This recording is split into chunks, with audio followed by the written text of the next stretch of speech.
विजय पटेल गुजरात के रहने वाले पेशे से मोटिव व्लॉगर। लाखों लोग उनके चैनल पर उनकी राइडिंग वीडियो देखते थे। लद्दाख, कच्छ, रन, तटीय हाईवे सब कहीं ना कहीं कैमरे में कैद था। लद्दाख की ऊंचाइयों पर एक बार जा चुके थे, इसलिए उन्हें पहाड़ों का थोड़ा बहुत अंदाजा था। पतली हवा, अनगिनत मोड़, अचानक बदलता मौसम। इस बार उनका सपना था कच्छ से 4 धाम तक की मोटरसाइकिल यात्रा। साथ में था उनका दोस्त और पिलियन प्रेम। प्रेम ने कभी पहाड़ नहीं देखे थे। प्लेन का सीधा सपाट रास्ता छोड़कर उसने जिंदगी में किसी घुमावदार सड़क पर कदम ही नहीं रखा था। उनकी पुरानी बजाज सिटी 100 पर बांधे हुए सैडल बैग, ऊपर बंधा टेंट, कैमरे और सामान, और दिल में एक अजीब सा उत्साह जिसमें जरा सी थकान, थोड़ा सा डर और ढेर सारी उम्मीदें मिली हुई थी। 4 धाम यात्रा के दौरान उस दिन वो हरिद्वार में थे, घर से करीब 1400 किलोमीटर दूर। सुबह का प्लान साफ था, हरिद्वार से सीधे यमुनोत्री के लिए निकलना। दूरी लगभग 240 किलोमीटर। अरे 240 क्या ही है, दिन भर में हो जाएगा आराम से, विजय ने नाश्ते के बाद हंसते हुए प्रेम से कहा था। लेकिन वो भूल गए थे कि पहाड़ का 240 किलोमीटर मैदान के 500 किलोमीटर के बराबर होता है।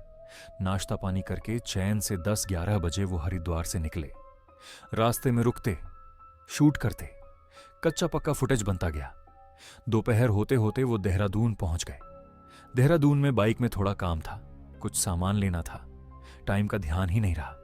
Camera, battery, service, spare cable, snacks, petrol, सब जोड़ते जोड़ते शाम के 3:30 बज चुके थे। प्लान बदलना पड़ा।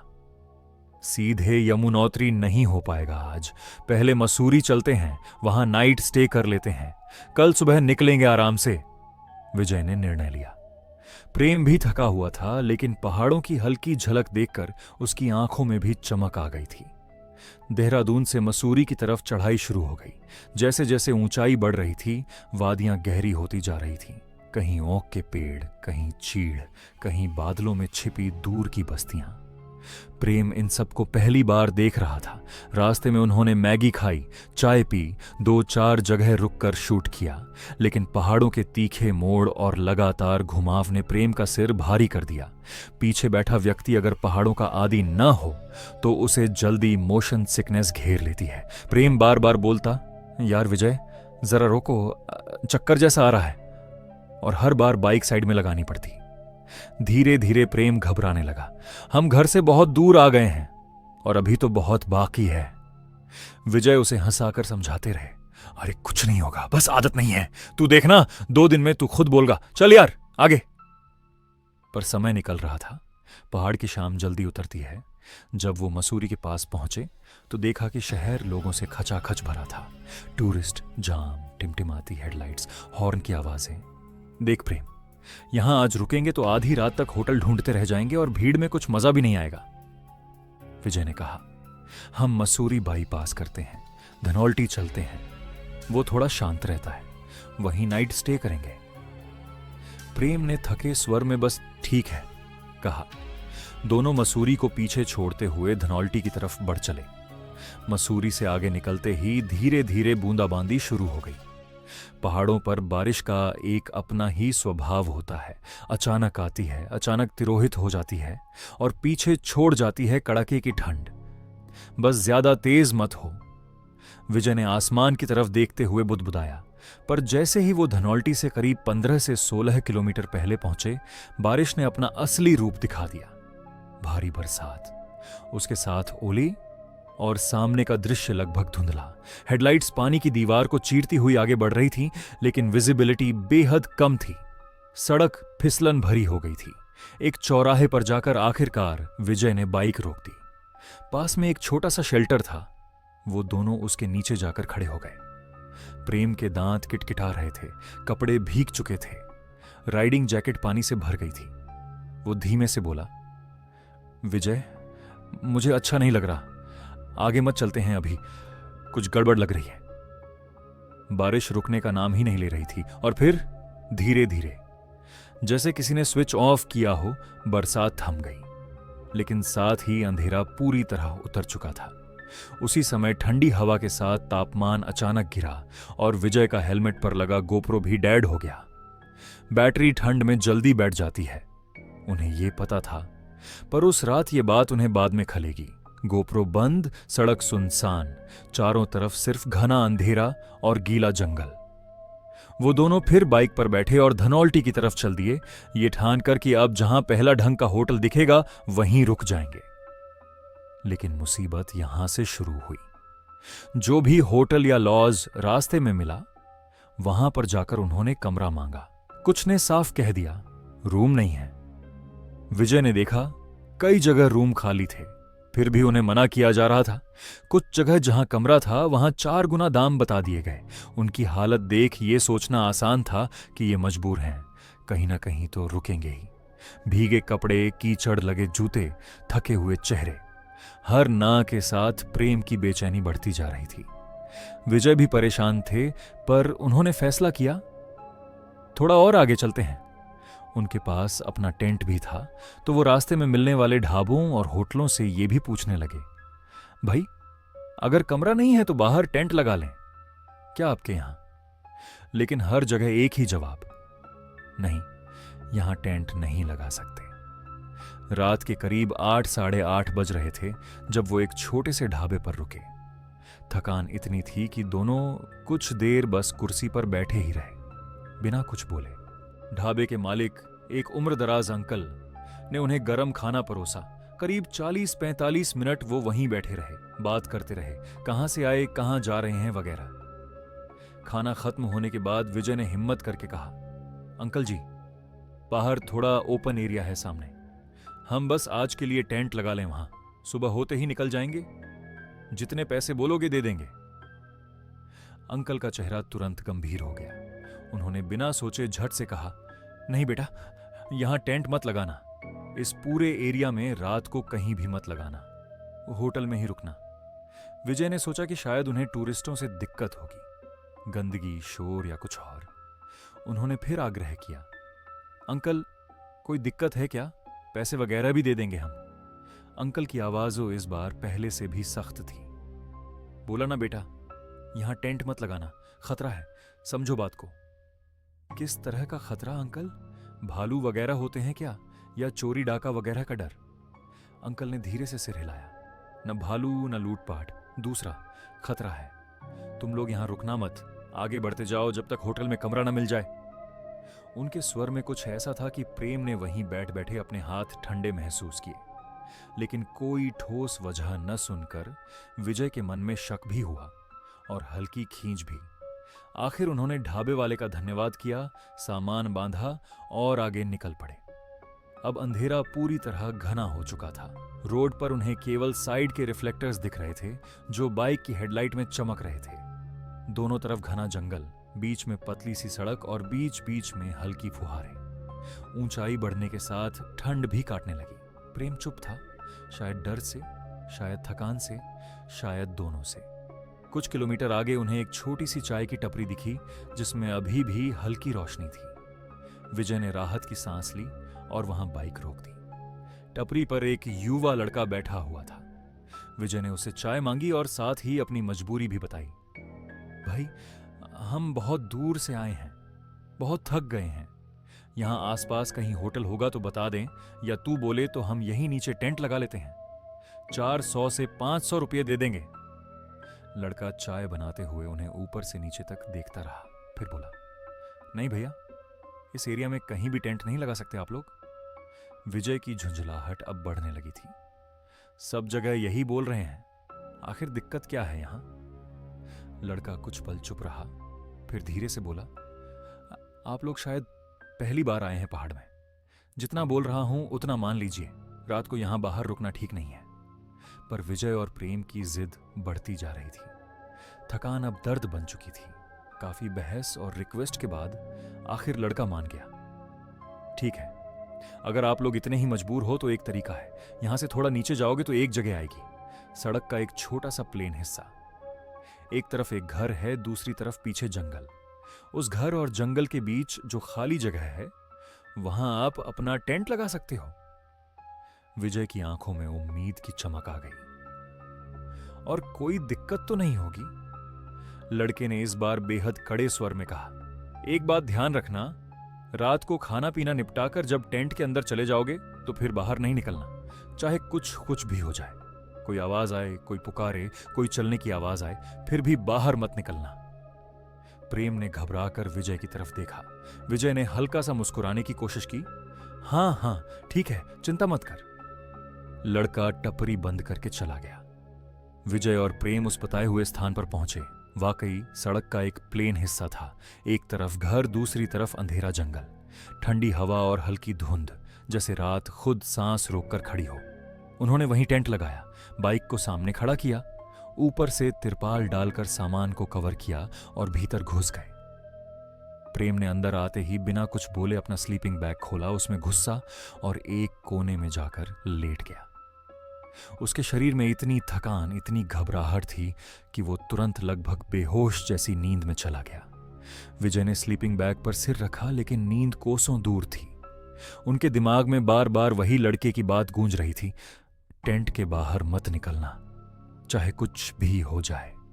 साथ ही एक और डर, कहीं वो लड़का खुद ही रात को आकर बाइक से चोरी वोरी न कर ले, या घर वाले नाराज हों कि उनके पीछे टेंट क्यों लगाया और आकर कुछ अनहोनी कर दें। रात के शायद 11:30 या 12 बजे होंगे। टेंट के बाहर हवा की आवाज के अलावा सब कुछ खामोश था। अचानक थप थप थप, जैसे कोई बहुत भारी शरीर वाला धीरे धीरे टेंट के बाहर घूम रहा हो। विजय सचेत हो गए। पहला ख्याल आया, शायद कोई जानवर रहे, खच्चर, कुत्ता या तेंदुआ भी हो सकता है। आवाज लगातार टेंट के इर्द गिर्द घूम रही थी। कदम भारी थे, जैसे किसी बड़े इंसान के। दूसरा ख्याल, कहीं चाय वाला लड़का या घर वाला तो नहीं जो बाइक से सामान चुराने आया हो। बाइक पर अभी भी उनका ज्यादातर सामान बंधा हुआ था। वो जितना डर रहे थे उतने ही शक में भी थे। धीरे धीरे उन्होंने ऊपर से टेंट की जिप को थोड़ा सा नीचे खिसकाया, 1 से 2 इंच का झरोखा बनाया, बाहर झांका। सामने बस उनकी बाइक दिखाई दे रही थी, दूर धुंध में डूबी सड़क और उससे भी दूर निगलते हुए अंधेरे में जंगल। कोई इंसान नहीं, कोई जानवर नहीं। और जैसे ही उन्होंने झांका, कदमों की आवाज अचानक एकदम बंद हो गई। वो कुछ देर बाहर देखते रहे, फिर जिप वापस बंद कर दी। थोड़ी ही देर बाद फिर वही थप थप थप। इस बार आवाज जैसे और भी करीब थी। उन्होंने फिर जिप खोली, बाहर झांका, फिर वही नतीजा, कोई नहीं। और उसी क्षण आवाज गायब। यह सिलसिला 3-4 बार हुआ। हर बार कदमों की आवाज, हर बार जिप खुलती, हर बार बाहर कोई नजर नहीं आता, और हर बार आवाज उसी पल बंद हो जाती। यहीं से विजय के रोंगटे खड़े होने लगे। उन्होंने सोचा, अगर कोई इंसान भाग रहा होता तो उसके भागने की भी आवाज आती, लेकिन यहां जिप खुलते ही कदमों की आवाज काट हो जाती है, जैसे कोई स्विच ऑफ हो रहा हो। उनका गला सूखने लगा, दिल तेजी से धड़क रहा था। डर अब दिमाग पर हावी हो चुका था।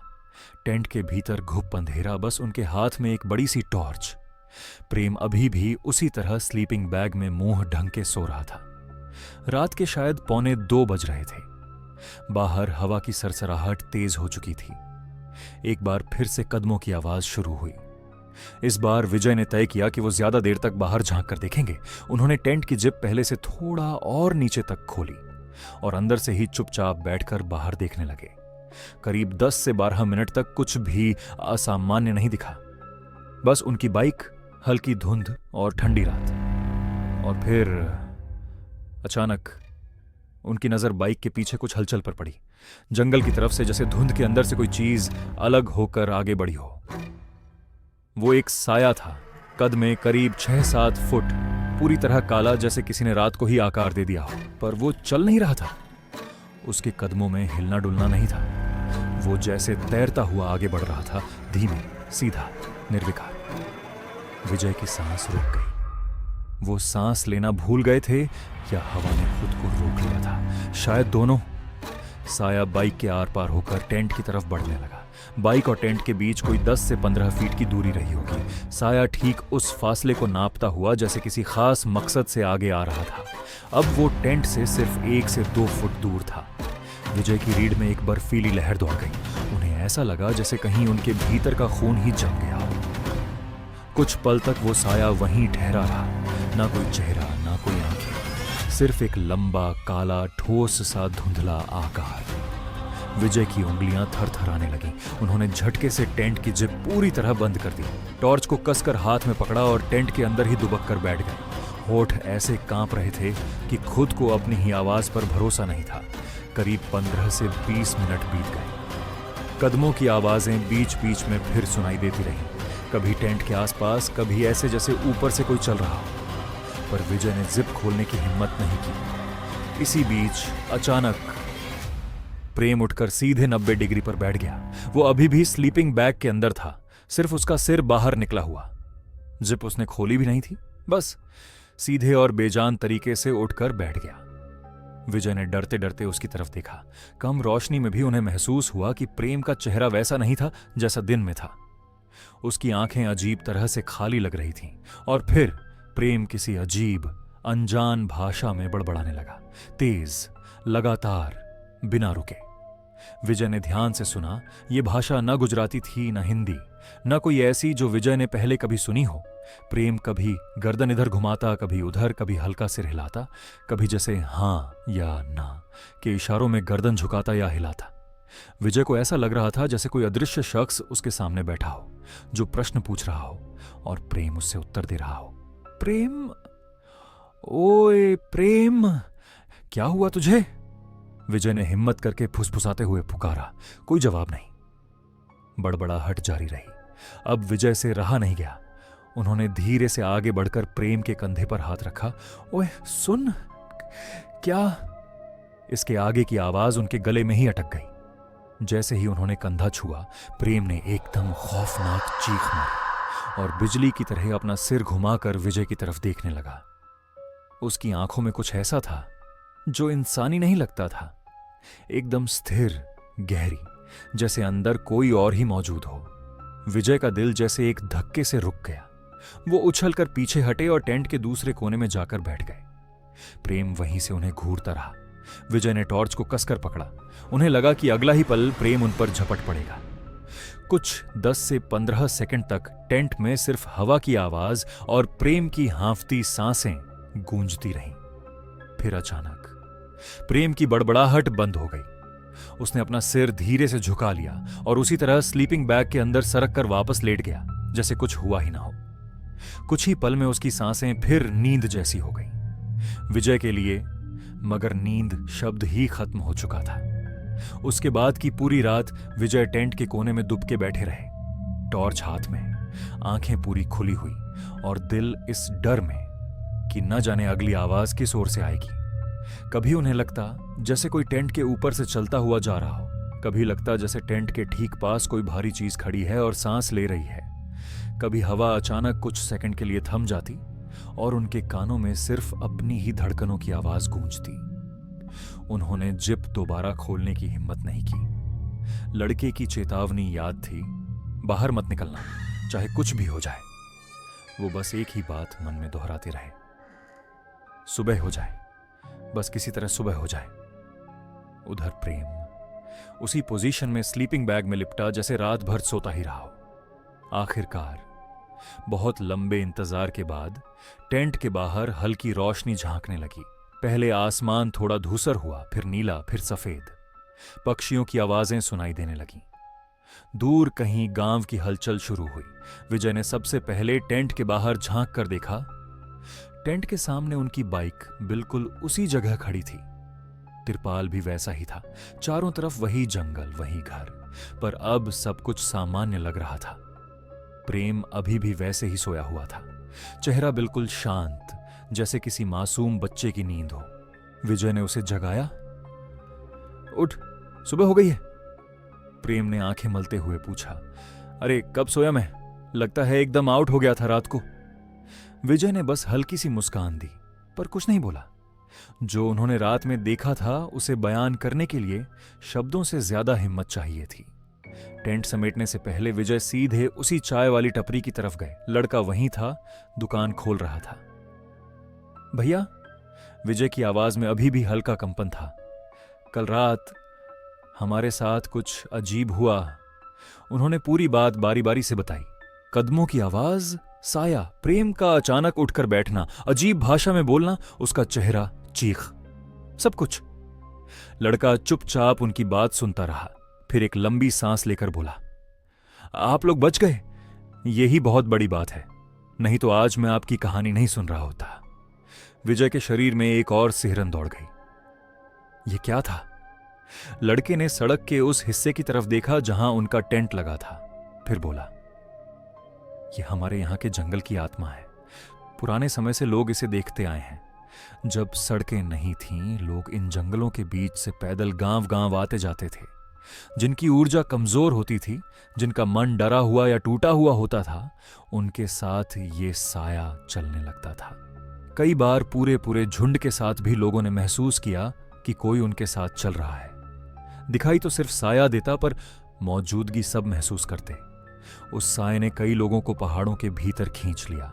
जो बहुत कमजोर होते, उन्हें वो जंगल के भीतर ले जाता, फिर वो लोग कभी वापस नहीं दिखते। लड़का थोड़ी देर रुका, फिर बोला, अगर आप रात को टेंट से बाहर निकल जाते, बस एक कदम भी बाहर रखते, तो आज आप यहां खड़े नहीं होते भैया। विजय ने पीछे मुड़कर टेंट वाली जगह की तरफ देखा। दिन की रोशनी में वो बस एक साधारण सा मोड़ था, पर उसके लिए अब वो एक साधारण जगह नहीं रह गई थी। विजय वापस टेंट के पास आए। प्रेम अब पूरी तरह जाग चुका था, सामान समेट रहा था। यार, रात को तू थोड़ी देर उठ के बैठा था? विजय ने कैजुअली पूछने की कोशिश की। कुछ याद है? प्रेम ने हैरत से उसकी तरफ देखा। मैं? नहीं तो मैं तो आते ही सो गया था यार, बीच में उठा ही नहीं। तू कुछ बड़बड़ा रहा था, किसी अजीब भाषा में। प्रेम ने हल्का हंसने की कोशिश की। अरे यार, मैं बतख की तरह खर्राटे मारता हूं, ये तो पता है, पर भाषा वगैरह पहली बार सुन रहा हूं। शायद सपना आ गया हो, पर मुझे तो कुछ याद नहीं।